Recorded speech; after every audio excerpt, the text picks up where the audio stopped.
You know what else they don't tell you? This is what you're gonna hate the most out of being a real estate agent. Your phone. What's going on, guys? Jeff here, and welcome back to the channel. If you guys are new to this channel, hit that like button, hit the subscribe button. This channel is going to teach you all about real estate as a real estate agent, investor. In this video, we're going to be talking about what they do not tell you as a real estate agent. First thing they never tell you about being a real estate agent. Everybody kind of wants to do this and they want to do it part-time. You've heard it before, like after I retire, I'm going to get my real estate license. The truth is, guys, it's a lot of hard work. It's a lot of long nights. It's going to be countless hours talking to your clients on the phone. And this is what they don't prepare you for. You take all these little tests, they never really get into this stuff. The problem is you have to really get out there and market yourself for anyone to even want to use you as a real estate agent. There are 70,000 realtors in Toronto. So how, even if you're in that area, how are you gonna differentiate yourself, especially if you're brand new as a real estate agent and you're just gonna do it part-time? You have to be constantly networking and meeting new people in order for them to use you. Yes, you can get out there and start door knocking or cold calling. I don't do that, but that's an option that you guys can try out. If you guys currently have a 9-to-5 job, you're thinking, I'm gonna get into real estate. It's gonna be super easy. I got news for you. It's gonna be even more hours than your 9-to-5 job. So that's 40 hours a week. You're gonna be putting in 80 hours a week if you wanna survive in this business. It is a lot of hard work to be successful. Because think about it. Let's say you're day one as an agent. Then you pick up a client, and let's say they want to go shopping around for a house.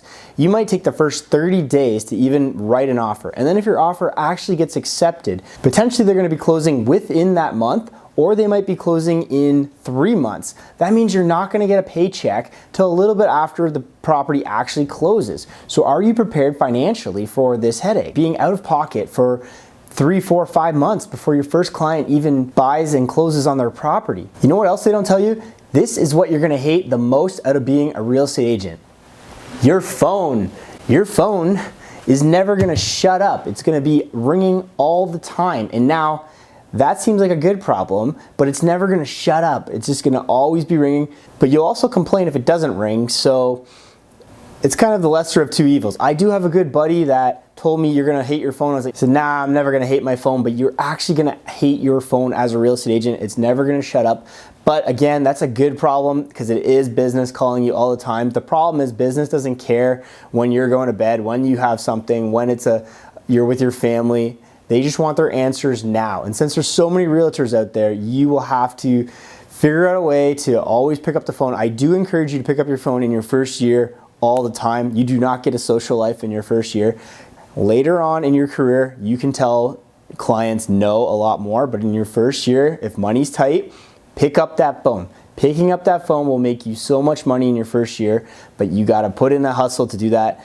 Later on, if you're more experienced, you can tell them, I'll call you tomorrow, and usually your clients will respect you because you are now established, but when you're brand new, you're brand new. You have to pick up this phone and it's never gonna shut up. It's gonna be ringing all the time and someone's gonna always want something. If you have investor clients, they're always gonna want comparables. They're gonna wanna know the after repair value of a home. If you have normal clients that are just boyfriend, girlfriend trying to buy a house, they are gonna wanna know what the taxes are at all hours. They're gonna wanna know what development is going on behind this house. You may have to be on the phone during business hours with the city to determine what will be developed behind this property. These questions come up all the time and you have to be able to answer it for your clients. You will become a social worker for your clients. They're gonna be looking to you to provide the answers. And remember, in sales, it's always peace of mind. That's the only way to get any contract signed. They have to feel comfortable to do it. If you provide peace of mind, they will actually sign the contract and you will end up making money. But until that day, you have to be able to provide peace of mind. Your clients will constantly ask you questions and you have to put them at ease. That's what peace of mind means. You put them at ease and they will be happy and they will sign the contract. If the roof is horrible, you have to know roofers and you have to be able to tell them what a roof will cost so they can budget for it in order for them to make a good decision to purchase the property. So these are the sort of things, none of the real estate agent tests teach you this, but this is the kind of stuff that'll make you money as a real estate agent out there if you can provide peace of mind. Just think of anything. Think of anything from any sales. If it's selling lemonade on the side of the road, you have to feel comfortable with that person before you're going to purchase the lemonade. This is not a part-time job. You have to work at it every single day to get good. Once you start knowing your areas in your town, you're going to start knowing comparables a lot better. It's going to be very hard to do that in your very first year. constantly be looking at comparables and solds. Once you get a little bit more established, the prices won't vary as much and you're gonna know what different areas within your city go for, and that's gonna be valuable to you and your clients. But it's gonna take every day. You're gonna have to be checking what things sold for. It's also one of the easiest things you can do if a client messages you is get them this information fast, because this way you are valuable to your clients. Speed is what can make you a lot of money in your very first year being a real estate agent. So another thing they don't teach you when you're a brand new agent is how do you deal with stuff that are outside of your control. The other day I had a client that had a property under contract and the conditions were about to expire and I needed an extension, and the seller agent was gonna get me the extension. However, the seller changed their mind about selling the property in the middle of the deal. And now they didn't extend my conditional period, and now the deal is gonna be off the market. And I had to go back to my buyer and say, they're no longer selling. And these people were very innocent people, never purchased a home before, and couldn't understand and almost took it like personally that the seller wasn't selling to them. The buyers are now discouraged. Maybe they just stay in an apartment and never buy a house, and then they wanna blame me and just hate the whole process. This is the kind of stuff that can happen. You have to have very thick skin being a real estate agent. This whole thing being a real estate agent, you might as well just go to the amusement park right now because it is a roller coaster. You will have $20,000 in commission under contract one day, and something will happen the next day with an appraisal and they don't get the financing and it'll be right gone. And if you're staring at that 20 grand, it's gonna be really bad news for you guys. What you gotta do is line up 5 of those 20 grands and hopefully one of them stick. And that's what an experienced agent will end up doing. This is what they don't teach you. You will have to always be looking for the next deal and not be just staring at the one deal, or else you're gonna go crazy in this business if you just stare at that one deal. You gotta load up your plate with 5, 6, 7 things and hopefully a few of them close. That's how it goes. Another thing they don't prepare you for is the cost. It costs a lot of money in Ontario to take your real estate license, and immediately you are gonna be behind the 8 ball in money.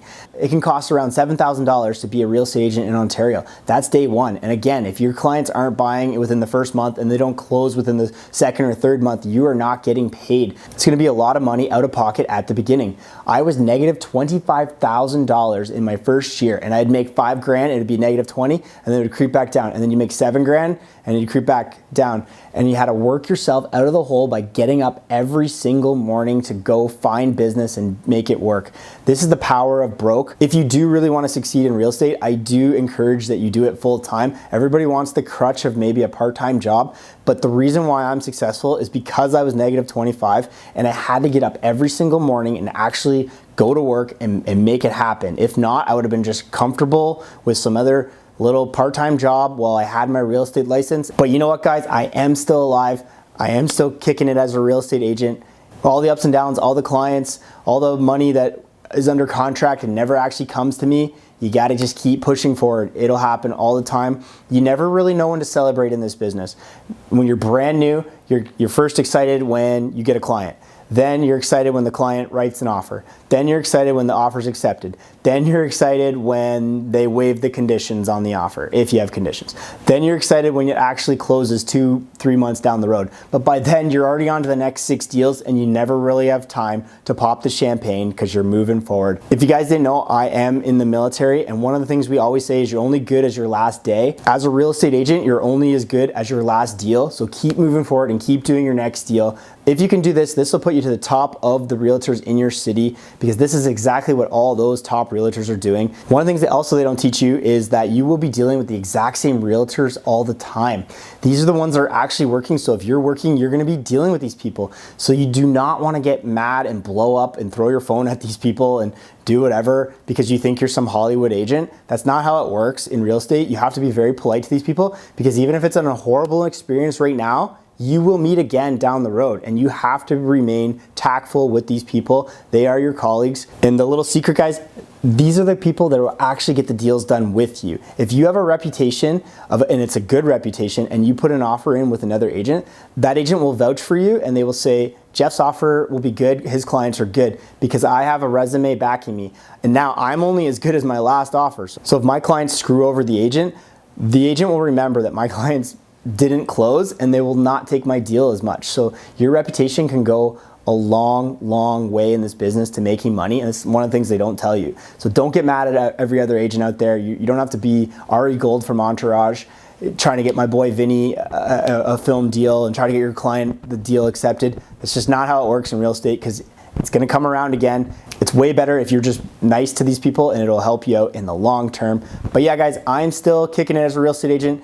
Still doing deals. If you guys have any questions at all, I will have to plug. I do have my real estate agent course, my Making $100,000 in Your First Year Being a Real Estate Agent. It's a lot of tips like this, and I go into more in-depth knowledge and a lot of tactics that you guys can take, because that's what's really gonna get your deals done, and you're gonna make money. And that's the only way you can make money, is if you have clients that write deals, or you have sellers that wanna sell homes, and then you gotta know how to negotiate on that end. So that's what the course teaches you. If you guys are real estate agents, please follow me on Instagram as well, at Jeff Wybo. That'd be much appreciated. And thank you guys so much for watching this video. I haven't seen too many real estate agents post this kind of content, so I just wanted to get it out to you guys and really dive into some of the things that they're just not telling you when you write your real estate agent exam and you wanna maybe choose this as a career. Maybe you came across this video because you're thinking, is it good for me? So hopefully I've helped you guys out. Again, if you have any questions, let me know down in the comment section.